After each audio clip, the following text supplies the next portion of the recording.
ఇంటికాడ ఉన్న రోజు కూడా ఖాళీగా లేకుండా ఇవన్నీ ముందర పెట్టుకొని కూర్చున్నావు ఇందులో. ఇంటికాడ ఏం చేస్తే ఎక్కువ బట్టలు పట్టుకుంటారే చాలా అందుకే అన్నీ వేసి ముందర పెట్టుకొని వడకడికి అమ్మ ఈ చీరలన్నీ నీయేనా?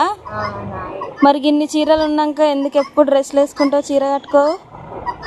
ఇక చీర కట్టుకుంటే పని చేయాలి, అందుకే డ్రెస్ వేసుకొని పని. ఇన్ని చీరలు ఉన్నాయి, ఈ చీరలలో ఏ చీర అంటే నీకు ఇష్టం?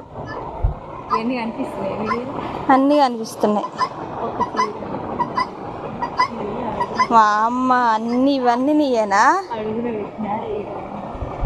అయ్యో నాకు ఇన్ని చీరలు ఉన్నాయి కదా, బ్లూ కలర్ ఇష్టమా? ఈ చీర అంటే మస్తు ఇష్టం.